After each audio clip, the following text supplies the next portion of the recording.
Hi weavers, పిల్లలకు సంక్రాంతి సెలవు ఇవ్వడం వల్ల ముందుగానే ప్లాన్ చేసుకొని ఉదయాన్నే లేచి 4:30 వరకు రెడీ అయిపోయి అందరం గోవాకు స్టార్ట్ అయ్యామండి.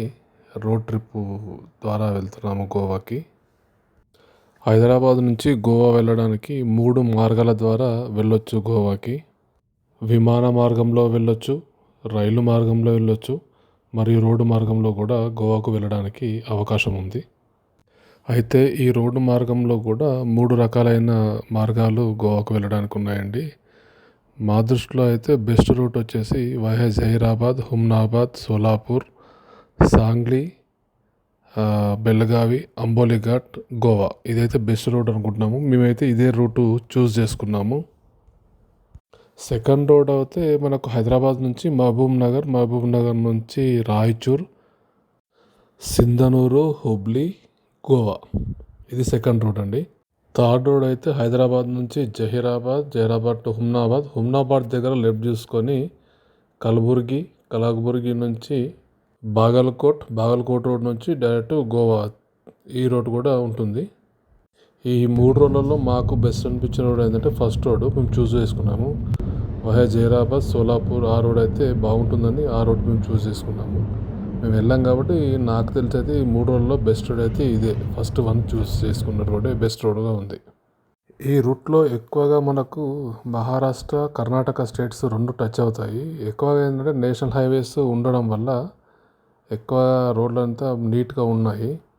ఈ రోడ్లో కంపేర్ చేసుకుంటే సెకండ్, థర్డ్ రోడ్ల కన్నా ఈ ఫస్ట్ రోడ్లోనే టోల్ గేట్లు ఎక్కువ ఉన్నాయి. కంప్లీట్గా చాలా మట్టుకు మనము ఎక్కువ నేషనల్ హైవే మీదే ప్రయాణం చేస్తాము. మేము ఎర్లీగా బయలుదేరడం ద్వారా ఆల్మోస్ట్ 9:30 వరకు సోలాపూర్ దాటిపోయాము. ఫస్ట్ స్టాప్ ఏంటంటే సోలాపూర్. అక్కడ బ్రేక్ఫాస్ట్ చేసాము. సోలాపూర్లో బ్రేక్ఫాస్ట్ చేసిన తర్వాత మా పిల్లలు ఐస్ క్రీమ్ కావాలంటే అక్కడ ఐస్ క్రీమ్ కొనుక్కొని కాసేపు ఐస్ క్రీమ్ తిన్న తర్వాత తిరిగి మా ప్రయాణము స్టార్ట్ చేసాము. మనం ఎవరైనా లాంగ్ రూట్లో వెళ్ళేటప్పుడు ఏంటంటే మినిమం ప్రికాషన్స్ పాటించాలి. ఖచ్చితంగా మన driving license original, RC original, pollution as on date update ఉండాలి. ప్లస్ ఇన్సూరెన్స్ కూడా వ్యాలిడ్ ఇన్సూరెన్స్ ఉండాలి. లేకపోతే అక్కడ చాలా చోట్లలో మన తెలంగాణ వెహికల్స్ కనబడగానే పోలీసులు ఆపి చెక్ చేస్తున్నారు. ఖచ్చితంగా మీరు వెళ్ళేటప్పుడు ఏంటంటే ఈ 4 ఉన్నాయో ముందే ప్లాన్ చేసుకొని అవి ఖచ్చితంగా క్యారీ చేసేటట్లుగా ప్లాన్ చేసుకోండి. లేదంటే అక్కడ పోయి అనవసరంగా పెనాల్టీస్ కట్టడము, వాళ్ళతో పోలీసులతో ఇబ్బంది పడడం జరుగుతూ ఉంటుంది. నేను చాలామందిని చూశాను. ఎక్కువగా ఏంటంటే చాలామంది మర్చిపోతుంటారు ఏంటంటే పొల్యూషన్. మ్యాక్సిమం అందరు insurance plus RC and driving license carry చేస్తారు. ఈ పొల్యూషన్ అనేది మెయిన్ మర్చిపోతుంటారు. వాళ్ళు ఎక్కువగా అడగడం ఏంటంటే పోలీసు వాళ్ళు ఫస్ట్ మీకు వెహికల్ పొల్యూషన్ అడుగుతున్నారు. అది ఉంటే దాని తర్వాత ఇన్సూరెన్స్ కాపీ, దాని తర్వాత డ్రైవింగ్ లైసెన్స్, మిగతా డాక్యుమెంట్స్ ఆర్సీ అడుగుతున్నారు. ఖచ్చితంగా ప్లాన్ చేయండి. పోయేటప్పుడు ఈ 4 డాక్యుమెంట్లు ఫుల్గా ఉండేటట్లు చూసుకొని వెళ్ళేటట్లు ప్లాన్ చేసుకోండి. వీటితో పాటు డ్రైవింగ్ చేస్తున్న వాళ్ళు, డ్రైవింగ్ చేస్తూ సీట్ పక్కన కూర్చున్న వాళ్ళు కూడా సీట్ బెల్ట్ ఖచ్చితంగా పెట్టుకోండి. ఇది కూడా ఒక ఆప్షన్ కింద పోలీసు వాళ్ళు చూసి పెనాల్టీలు వసూలు చేస్తున్నారు. నేను అక్కడ ప్రత్యక్షంగా చూశాను. నాతో పాటు వచ్చిన తెలంగాణ ఒక వెహికల్ పక్కన ఏంటంటే డ్రైవర్ సీట్ డ్రైవింగ్ చేసే వాళ్ళు పెట్టుకున్నారు. పక్క వాళ్ళు పెట్టుకోకపోయేసరికి అక్కడ కూడా 500 రూపాయలు పెనాల్టీ వేశారు. వాళ్ళు ఏదో పెనాల్టీ వేస్తారనే భయంతో కాదు, మన సేఫ్టీ కోసం కూడా ఖచ్చితంగా ముందట కూర్చున్న వాళ్ళు సీట్ బెల్ట్ వేసుకోవడం మంచిది. ఇవే కాకుండా మనకు తెలంగాణ స్టేట్లో పడ్డ చలాన్స్ కూడా వాళ్ళు ఆన్లైన్లో వెరిఫై చేసి పేమెంట్ చేయించుకుంటున్నారు. అక్కడ మనం పేమెంట్ చేయడం అంత టైం వేస్ట్ అవుతుంది. మీరు పోయే ముందే మన చలాన్స్ అని వెరిఫై చేసుకొని పాసిబుల్ అయితే పేమెంట్ చేసి అప్డేట్ చేసుకొని వెళ్తే బెస్ట్ అని నా సలహా. ట్రావెల్ చేస్తున్నప్పుడు మనం కంటిన్యూస్గా మాట్లాడుతూ ఉంటాం, లేదంటే మ్యూజిక్ వినుకుంటూ వెళ్తాము. అట్లా కాకుండా ఏదైనా స్పెషల్గా మీకోసం చిన్న చిన్న స్టోరీస్ వినుకుంటూ వెళ్దాం. నాన్న, ఆ క్యామెల్కి ఏంటి అంత పెద్ద హంప్ ఉంది అని పిల్లాడు అడిగాడు.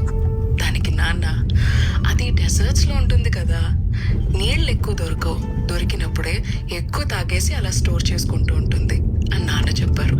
పిల్లాడు మళ్ళీ, నాన్న దానికి ఏంటి అంత పెద్ద కాళ్ళు ఉన్నాయి అని అడిగారు. నాన్న, డెజర్ట్లో మట్టిలో నడవటం ఈజీ కాదు, దానికోసమే కాళ్ళు అలా డిజైన్ చేశాడు దేవుడు అని అన్నాడు. దాని ల్యాషెస్ మరెందుకు అంత పొడుగ్గా ఉన్నాయి అని పిల్లాడు అడిగాడు. దానికి నాన్న, మట్టి కాళ్ళ వరకే ఉంటుందా ఏంటి, కంటి వరకు వస్తుంది కదా, కంట్లో పడకుండా పెద్ద పెద్ద లాషెస్ దేవుడు డిజైన్ చేశాడు అని నాన్న చెప్పారు.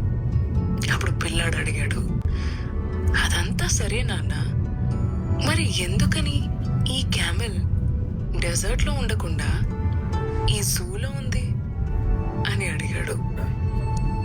దానికి నాన్న దగ్గర సమాధానం లేదు.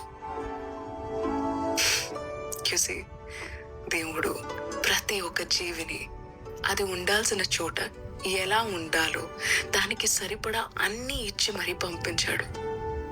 నీతో సహా ఈ సొసైటీలో నువ్వు బ్రతకడానికి నీకు కావాల్సిన స్కిల్స్ అన్నీ నీకున్నాయి. జూలో కూర్చోకు, సరేనా?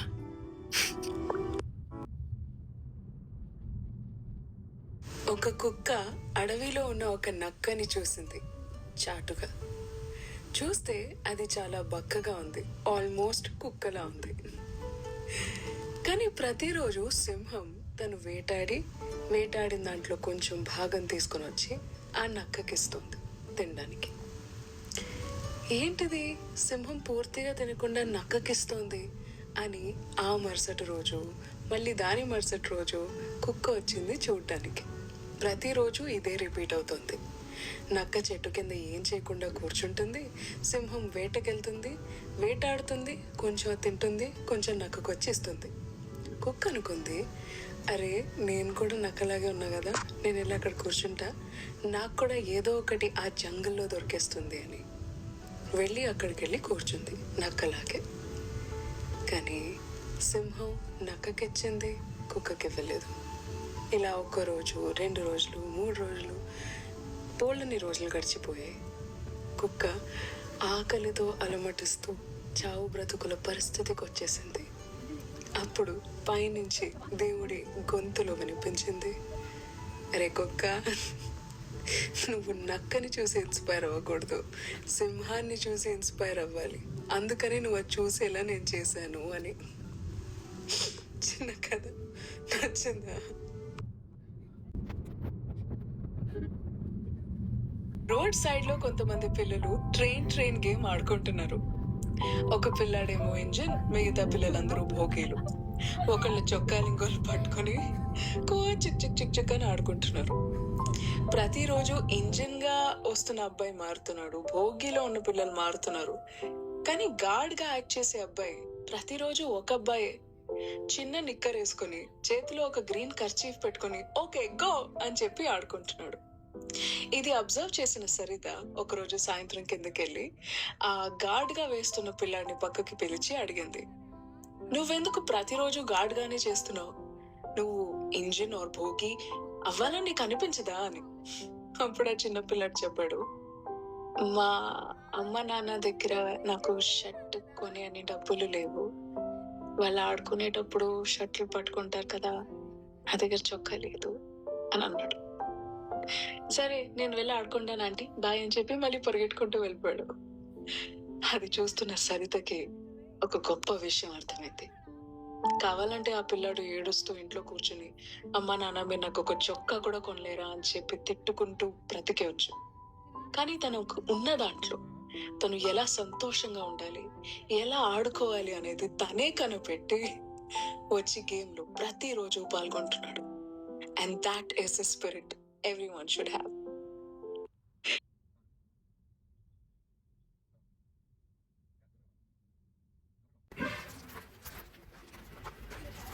ఉంటే రెగ్యులర్ షాప్ వస్తారా సేపు ఇంత పోతున్నాడు సార్, మనం పోతున్నాం కాబట్టి ఆయన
అంబోలి ఘాట్ లోపలికి ఎంట్రీ అయిన తర్వాత కాసేపు ప్రయాణం చేసిన తర్వాత ఒక 3-4 వ్యూ పాయింట్స్ ఉంటాయండి.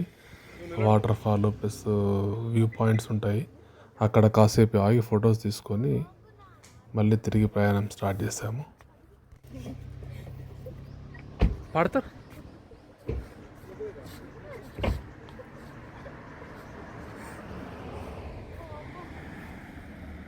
పాప పెట్టినా కానీ లేస్తలే కదా.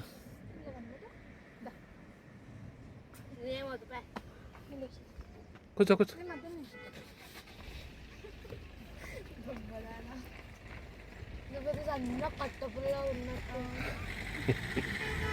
పడుతూనే ఉన్నాయి పంచులు పొద్దుట నుంచి.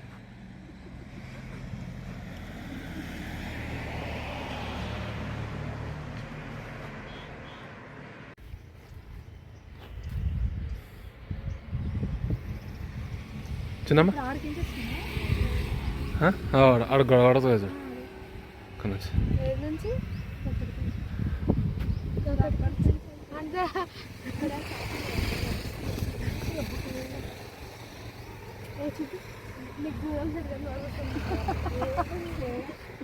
గడ తెల్ల కనబడతలే బేట.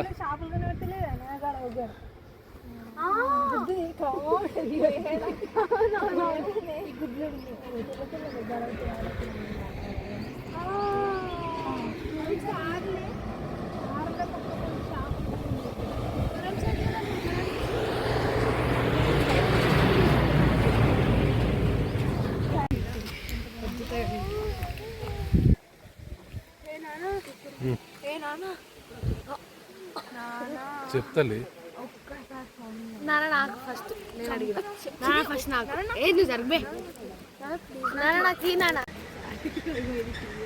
అది టీఎస్ అన్ని టీఎస్లోనే ఎందుకు ఓకే ఏపీ ఉంది ఓకే ఏపీ ఉంది. అరే పాప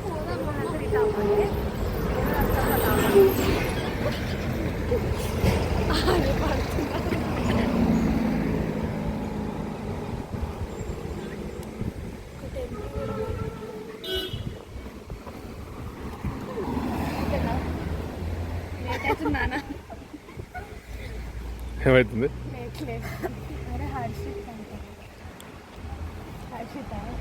తెలంగాణలో ఉన్నారు కదా అంతా.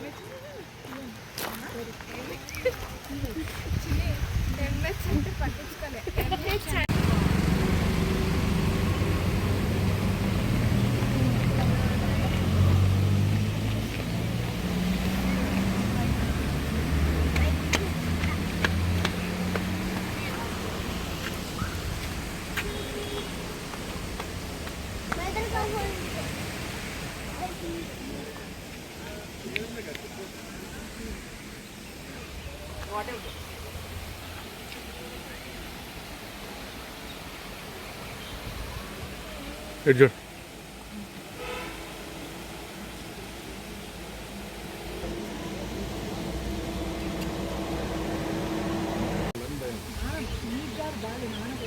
నా టెన్షన్ నీ అమ్మ నీకు టెన్షన్ లేదు. బొంగ మన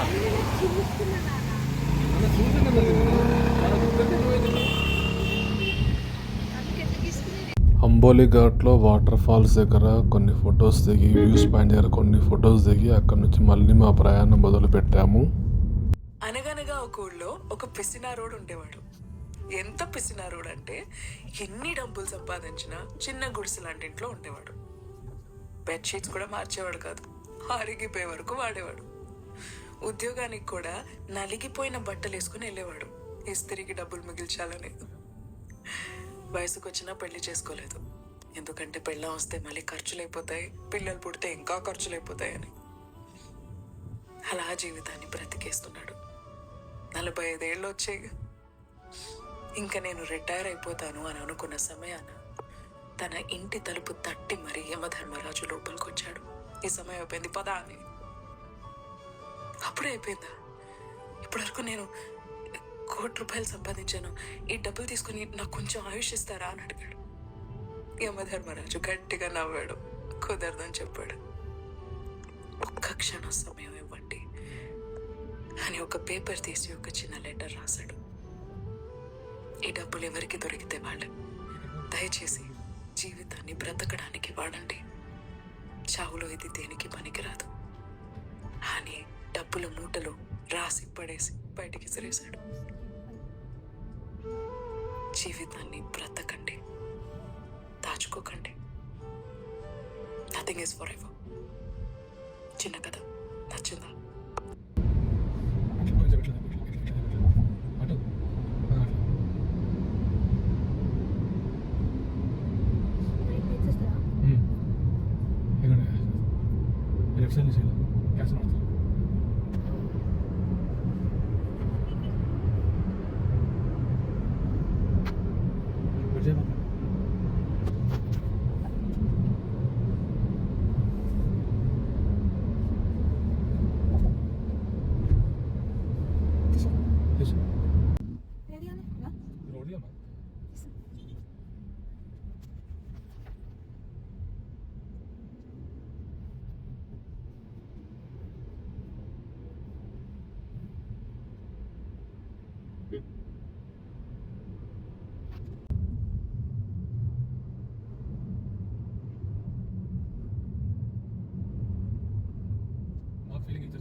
మస్తు బట్టలు ఉన్నాయి.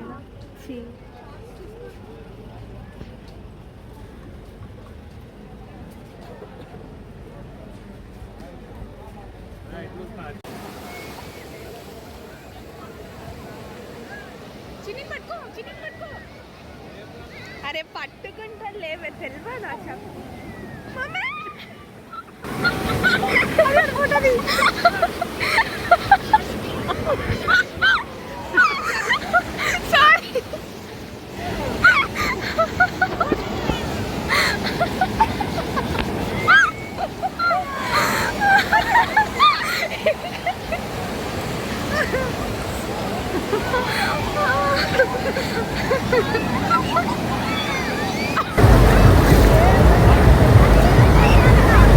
పెద్దది వస్తుంది.